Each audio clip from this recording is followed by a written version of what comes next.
Neither the Liberals nor the Conservatives appear, anyway, at this point, to be in a position to form a majority government. You know what that means, of course, a minority government. Imagine two different scenarios here. One where the Liberals win 47% of the seats, but not a majority. Then Justin Trudeau would have to build a coalition, maybe with the NDP, possibly with the Greens. We'll see how that plays out. Here's an alternative scenario in which the Conservatives were to win, say, 47% of the seats. And again, who would they have to work with? Well, the NDP and the Greens have pretty much worked with the Liberals in the past, but they would not work with the Conservatives, or so they've said. So then what? Possibly the Bloc Québécois?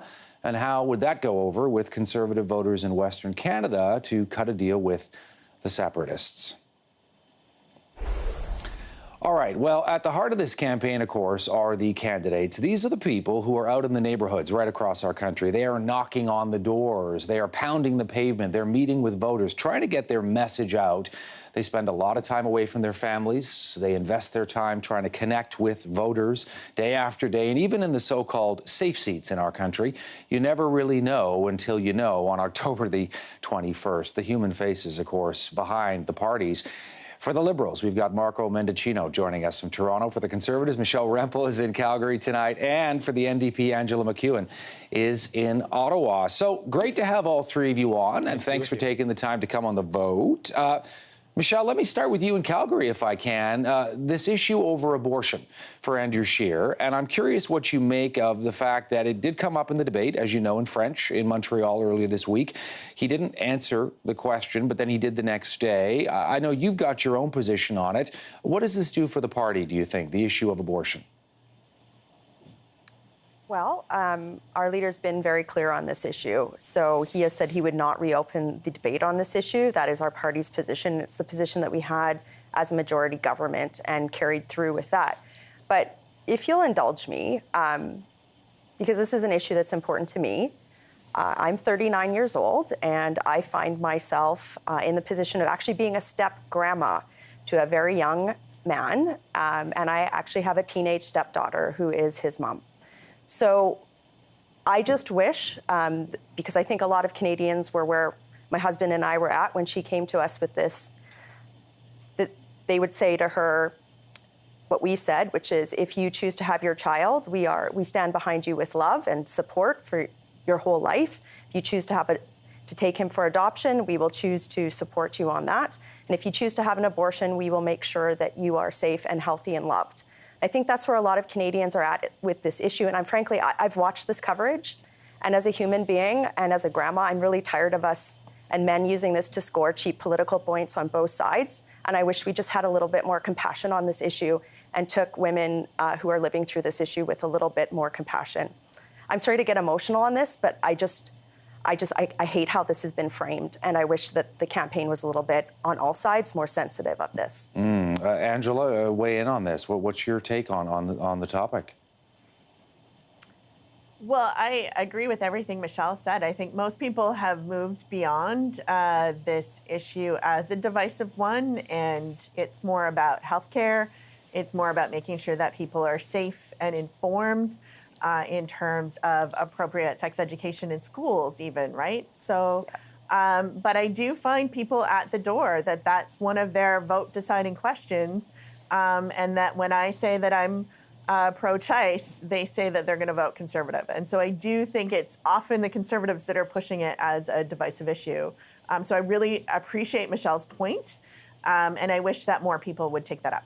Marco Mendicino in Toronto. Marco, what do you think?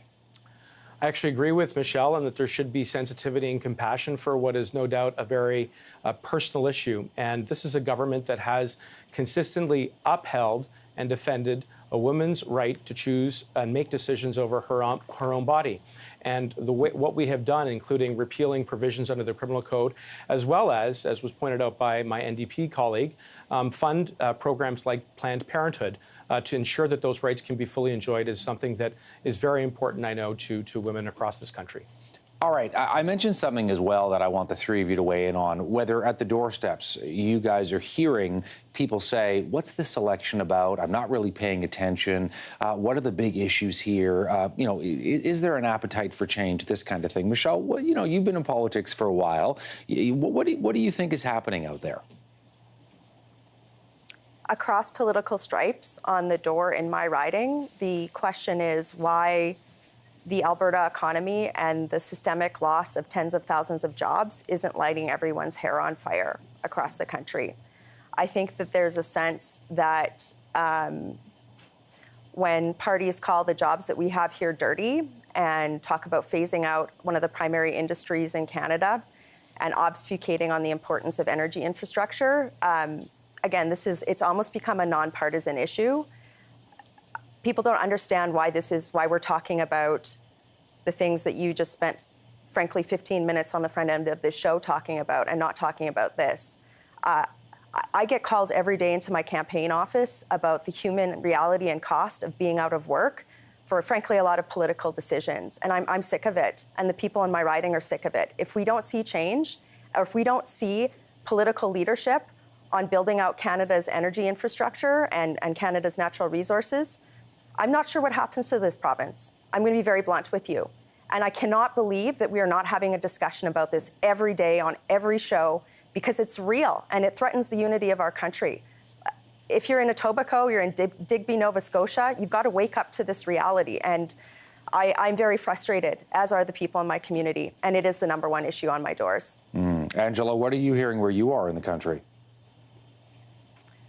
Well, I'm hearing a lot about the cost of housing. Actually, people are really worried because rent costs and buying houses are more expensive than wages and pensions aren't keeping up.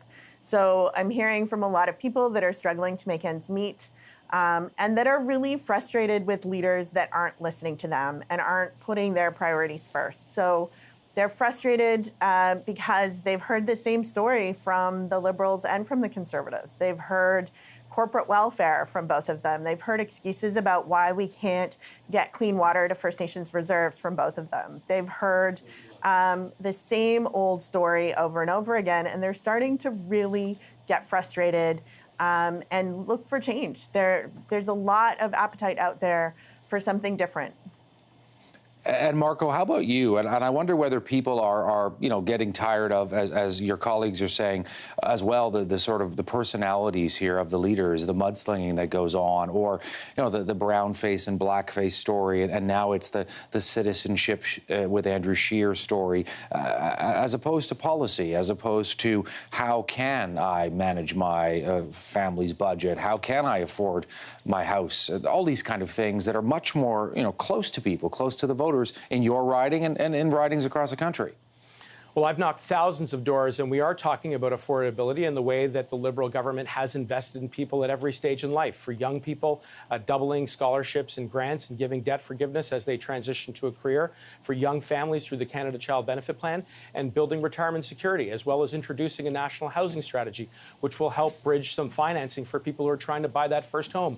But the single most pressing issue that I'm hearing in my riding is about climate change. And here we have a government with a proven track record that embraces the evidence that we have to take decisive action by putting a price on pollution, by actually leveraging the economic opportunities that are there to create new jobs, and contrast that to the Conservative government, who, and I'm not speaking for Michelle, but some of her colleagues who still think that climate change is a hoax. All right, Michelle, let me get it back to you as well. And at the beginning, we were talking a little bit about the issue of minority, majority government. I mean, this is a situation the Conservatives were in back in 2006 and the Liberals were in 2004. What's your read on what we're seeing out there? I mean, if that were to happen, how do you think that might play out? Well, I'll give you the view from Calgary, Todd. Given that all the parties on the left, and we're not here to debate this policy, but it's the reality. Their position is to phase out Canada's energy sector and to prevent oil from coming out of the ground over the long term. So if we are in a situation where we see anything other than a majority Conservative government, it's over for my province. That's how people see it.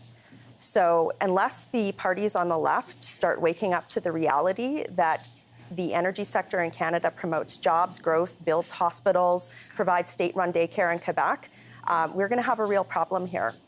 I'm so furious that we're at this point in the campaign and the Alberta economy, it's just like, oh, it's some flippant issue. This is the heart of the Canadian economy. And I'm not even going to speculate on a minority government because I'm going to put everything that I have on the table for the people in my community, going coast to coast to say, look, you have to care about Alberta and you have to care about the people in my community. Full stop. It is interesting as well, Angela, because the Premier of Alberta, Jason Kenney, who Michelle knows, is in Ontario today campaigning on behalf of Andrew Scheer and the Conservatives as well. We actually had Brad Wall on the show earlier this week, former Premier of Saskatchewan, who also raised the issue of a Liberal NDP coalition and what that would do to Alberta and Saskatchewan and what that would do to the country as well. Are you at all worried about what might happen if it ends up being a Liberal minority government supported by Jagmeet Singh and the NDP for national unity, let's say? No, of course not. So I have lots of family. I'm actually from Saskatchewan originally, and I have family that work in the oil sands. And Michelle's picture is a little bit hyperbolic, let me say. It's not. What people in Alberta would get here. is actual investment in the people who live in Alberta. I think, like, one of the Your first party things leader that Jason said we Kenney should did, be importing more Saudi oil. Michelle, come on. Okay. Well, so you the just first called thing me that Jason Kenney hyperbolic, did and you was don't live provide. here. Michelle, can you let me finish, please? That's very rude. I have a point. One of the first things that Jason Kenney did was cut taxes for corporations. He provided a huge tax cut to the wealthiest people that provided no return for regular Albertans. And he's cutting classrooms, he's cutting healthcare, he's doing everything in Alberta that Doug Ford is doing here, which is terrible for the economy. What Rachel Notley did when she was the premier was she recognized the reality Chased away that investment fossil in our fuels are economy. not going to be what propels our economy in the future. And so we need to start building an economy of the future for the people in Alberta. And she started doing that. She started providing alternative jobs. She started giving like what? Regional economic development funds to communities like in Hannah. We had the Just Transition Task Force that visited communities and talked about what they needed And how many jobs in did order that to create? have a prosperous. Michelle, this is absurd. It is I'm absurd not what running you're saying against because you. there's a lot of people You're out of being work absurd. in my province. I understand that, but do you know that your province still has a higher GDP per capita than Nova Scotia's, and you're expecting people in Digby, Nova Scotia to feel sorry for you? All right, But we give equalization absurd. payments to the rest of the country. And I do feel want people That's to simply recognize absurd. the downturn in our economy. What you're Of course saying is we understand, entitled, but and we it's want against to national provide unity. a solution for Alberta. We want to provide Like, a real basically what you're solution for saying is Albertans that will provide them good jobs. My brother-in-law that You're works in calling the our oil jobs sands dirty. would rather work in a clean job. No, I don't. No, I don't. I'm saying that they're You're carbon calling our jobs intensive, dirty. and we can't continue to do those jobs. But we need carbon. We have to provide we a still new need economy. Carbon. Why aren't we using Michelle, Canadian you're carbon? hurting them by refusing It's to not gonna recognize magically- that the economy is No, no, changing. no, no. Michelle, the economy is but changing. we still have need to carbon. change with We it. still need carbon. We can't stick It's our not gonna heads in the magically sand and transition ignore off it. of- And we will still Yes, but have we still carbon, need Michelle. carbon. So why Who's would we lying bring about in whether or more not Saudi no. or Venezuelan? So we still have Your carbon. party leader Michelle, said that we should be importing Michelle, more Saudi oil. Michelle. All right, I don't even know what your I'm name just going is. to What jump is in it here again? because I just Come want on, to like give. this isn't productive. You're just, I wanna give every time Marco- you talk, you're talking over top of me. I want to give Marco Mendicino a chance to just weigh in here as well, Marco, before we go. Your read on the potential, anyway, of a coalition government, be it Conservative and another party, be it Liberal and another party. Well, first and foremost, I'm focused on the people in my riding and getting reelected in Eglinton Lawrence, and it's a great privilege to represent them, and I know that all of my colleagues across the country feel the same way. Look, we've got a strong record that we're running on. Over 1 million jobs created in the last 4 years. We've stabilized trade relations with all of our partners, including most especially the United States. We got the steel and aluminum tariffs lifted, and we've got an ambitious and a serious plan when it comes to climate change. I'm confident about the future. I'm confident about leading us into the next mandate. And we know that we've still got 16 days to get there. And yes, obviously campaigns can be intense, but I'm looking forward to continuing to serve the good people of Eglinton Lawrence. Well, listen, I have a lot of respect for all three of you because I know campaigns can be very difficult and they are a real slog. And I want to thank all three of you for taking the time to get to our studios and come on CTV tonight.